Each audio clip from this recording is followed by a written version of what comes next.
ассалому алайкум ҳамватанони азиз, рӯзи ҳамаатон ба хайр бошад.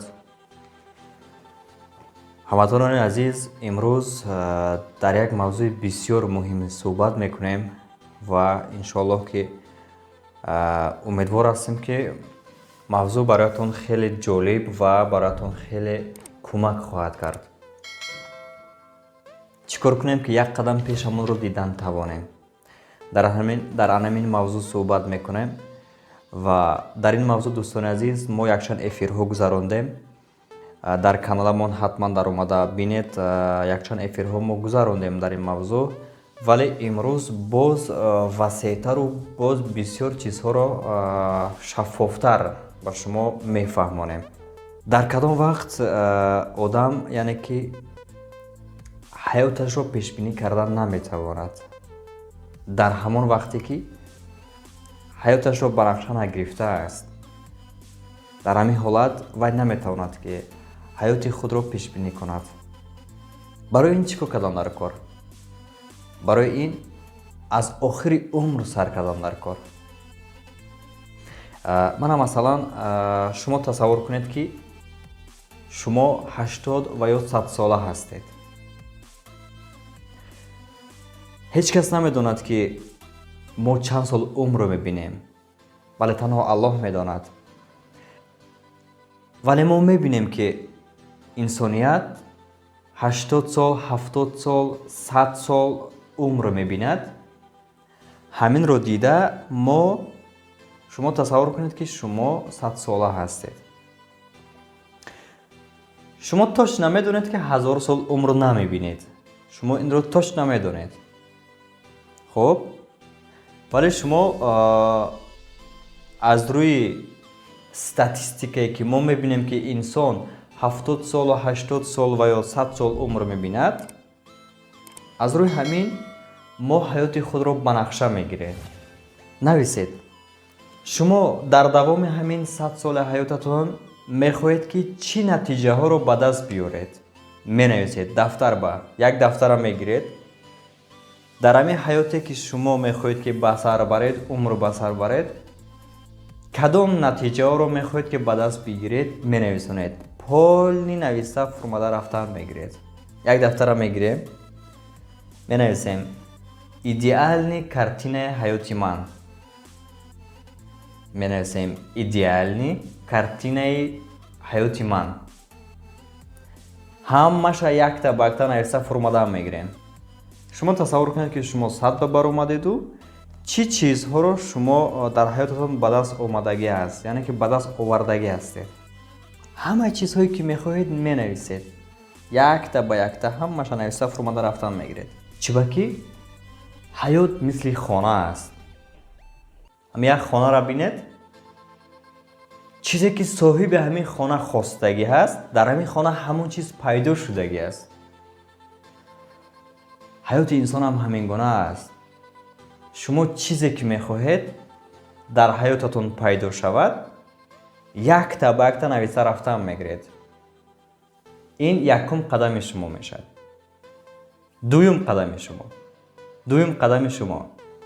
кадом ҳунарҳо ба ман дар кор аст ки ҳамин чизҳоро ман ба даст биёрам? дуюм чӣ? кадом ҳунарҳо ба ман дар кор аст ки ҳамин чизҳое ки дар ҳаётам мехоҳам ба даст биёрам? менависонед.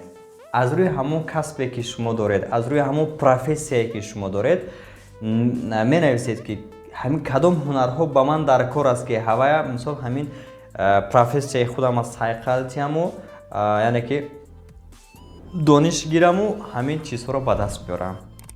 сеюм, ҳамаи ҳамин навиштагиотона календарни график месозед. чӣ месозед? календарни график. ин чӣ гуфтаи гап? мана агар ҳозир 2021 бошад, менависонед дар 2025 чӣ буданаш дар кор, дар 2027 чӣ буданаш дар кор, дар 2030 чӣ буданаш дар кор. ҳамин хел нависта рафтан мегиред. хуб, вақте ки шумо календарни графикатонро сохтед, аллакай шумо медонед ки чӣ кор карда истодед. ана ҳамин сабаб мешавад ки мо араххӯр намешавем, мо сигареткаш намешавем, мо носкаш намешавем, мо занакабоз намешавем. ана ҳамин ба мо сабаб мешавад. хуб вақте ки шумо медонед ки дар ҳаётатон чӣ кор кардани ҳастед, дигар ба ин корҳое ки ҳаромӣ ҳастанду ин корҳои нолозим дигар шумо вайҳо ба чаққа намешавед, ба тӯй намеравед, ба зодрӯзгардӣ намекунед, тӯйгардакӣ намекунед. ана ҳамин чиз сабаб мешавад ки шумо худатонро дуруст месозед. вақте ки шумо ҳаракат мекунед ки 100 сол умр бинед, шумо ҳаракат мекунед ки саломатии худатонро дуруст нигаҳ доред. аз ҳама чизи муҳим ҳамин чиз аст. фаромӯш накунед, инсоне ки ҳаёти худро ба нақша намегирад ва ё нақшаи ҳаёти худро надорад, ба монанди гурбае ки ба кӯча мебарояд, намедонад куҷо равад. нигоҳ кунед дӯстони азиз, вақте ки шумо нақшаи ҳаёти худро ба нақша мегиред, шумо аллакай мақсадҳотон дар онҷа ҳаст, дар онҷа орзуҳои шумо ҳаст. дидед?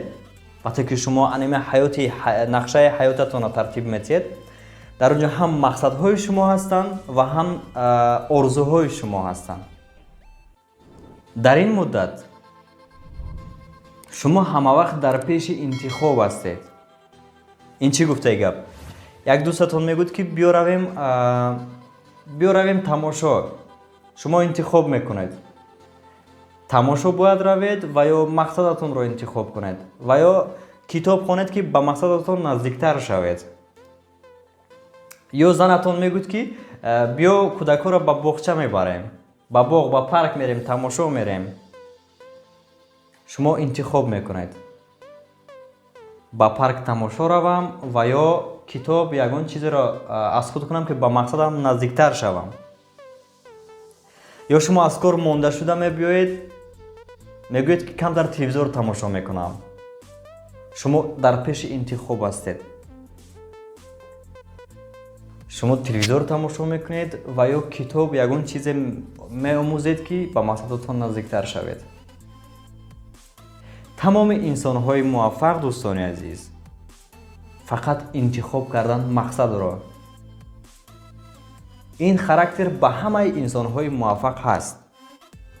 тамоми инсонҳои муваффақ фақат вибрат карданд целро, фақат интихоб карданд чиро? мақсадро. хуб барои чи ин чизҳоро мегӯям, дӯстони азиз, то шумо битавонед ки ҳаёти худатонро ба нақша бигиред, то шумо бифаҳмед ки нақшаи ҳаёт чӣ аст, то шумо як қадам ояндаатонро дидан тавонед. ин чӣ гуфтаи гап? бо баъзеҳо нодуруст нафаҳмед ки магар мо пешгӯӣ карда метавонем, ин танҳо илми ғайб аст. дӯстони азиз, шумо ин гапҳои моро ба илми ғайбу дигар чизҳо омехта насозед.